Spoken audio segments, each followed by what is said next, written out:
Speaker.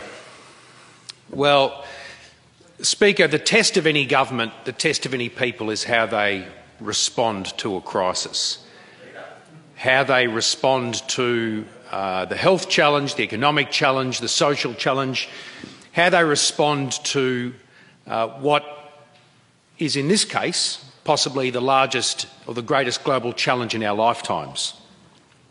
And in Victoria's case, Victorians, when faced with a crisis from March onward, did the right thing. Almost all of the 6.7 million Victorians in this state did what was required. We stayed at home, we adhered to social distancing, we did what was asked of us, both from the federal government and the state government, and we kept to within the laws as they were presented. And in the mains that worked. And it did work. And our numbers fell, and they were enviable internationally when other countries looked at us and said, look at the Australian example. How has Australia managed to do so well out of this? And then came July. That little bit of hope that we all had when we put our kids back into school, and parents could go back to work, picking up the pieces of a month and a half, 2 months of shattered business, and in came July. 100 a day was a big deal in the first wave, and up comes 200 a day, 300, 400, up to 700 a day. And of course we asked the obvious question, how did it get to that? How did it get to that? How did the second wave, hence the bill we're debating today as a result of, how did it get to that? It got to that only in one part of Australia, only in Victoria, and only because of a failure in government policy. It wasn't because we just had bad luck. It's because those in charge failed us. The Premier failed us. The weapon-grade failure that is the Health Minister didn't even bother to take responsibility for her own failings. And as a consequence, hundreds of people have died. Hundreds of people have died. Hundreds of people, thousands of people got sick. Only in Victoria. Only in Victoria. So many kids have lost a huge part of their education. Whether it's Year 12, Year 11, Grade 6, prep, even some in the union movement now saying the loss of kids' education and what they've gone through this year is catastrophic for them.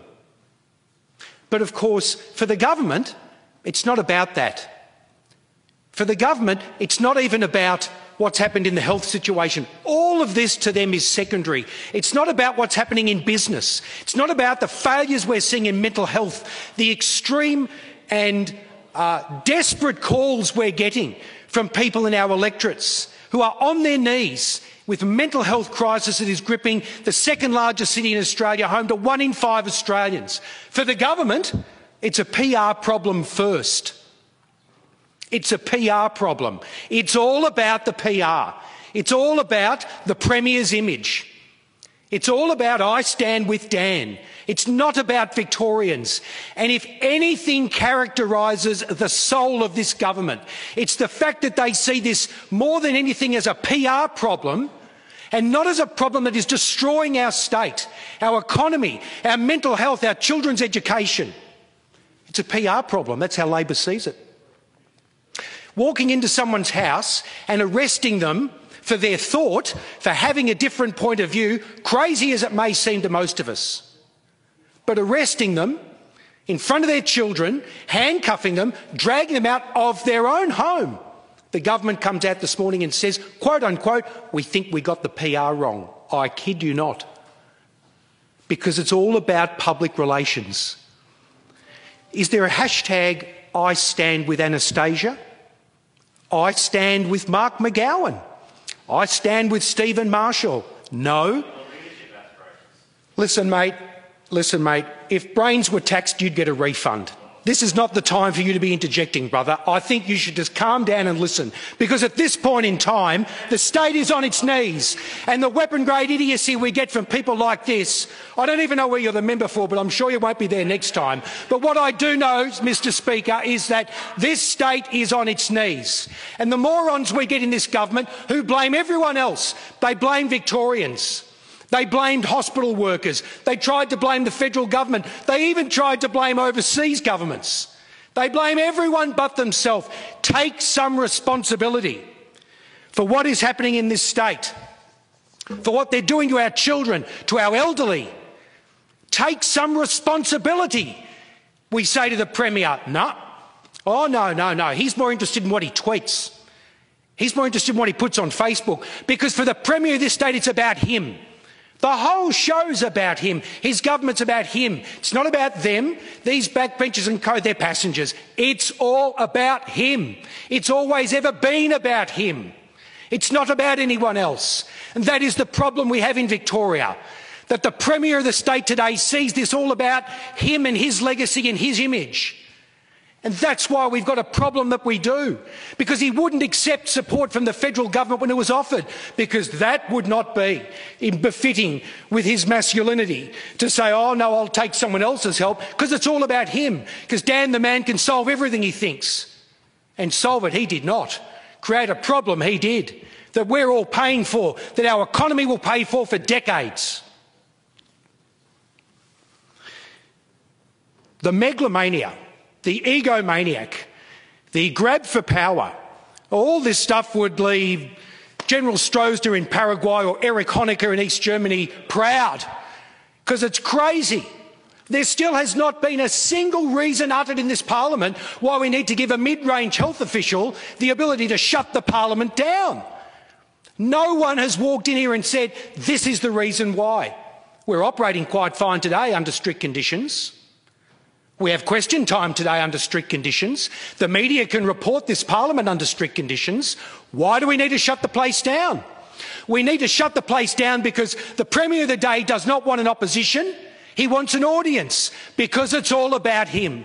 It's all about his ego. It's always ever been about his ego. And the passengers on his backbench just blindly follow like the sheep they are, at the expense of Victorians, at the expense of our economy, our mental health, our children's future, the deaths of hundreds of elderly people. But the Labor Party couldn't care less, because it's all about them. It's all about their image.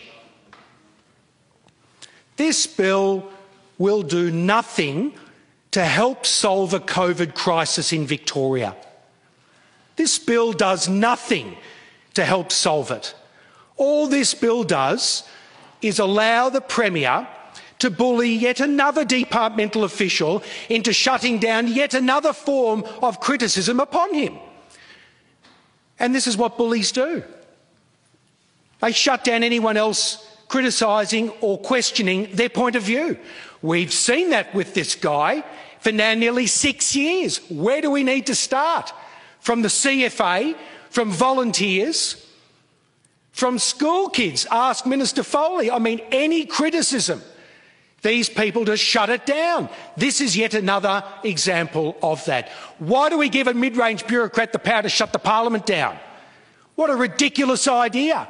The parliament sat during the Blitz in London, but it can't sit with social distancing operations in Melbourne 2020. That's because it's all about Andrews. It's all about his ego and the preciousness of the man that he might get questioned. It's no wonder, for the first time seriously in nearly 6 years, his own backbencher openly saying, we wish he'd go. I don't think they're alone. So who's going to inherit the smoking ruin that he's going to bequeath them? Because it will be a smoking ruin. Kane and Kerner demolished the economy. This guy's demolished the economy, confidence, people's health, people's lives. He's going to leave as a legacy, not level crossings. He's going to leave the greatest public health catastrophe in Australia's history that demolished 2.5 decades of economic confidence. Will he leave it for Jacinta? Will he leave it for Martin if he gets the shaver out? Will he leave it for Jill, or will he leave it to James Merlino? Whoever he leaves for, he couldn't care.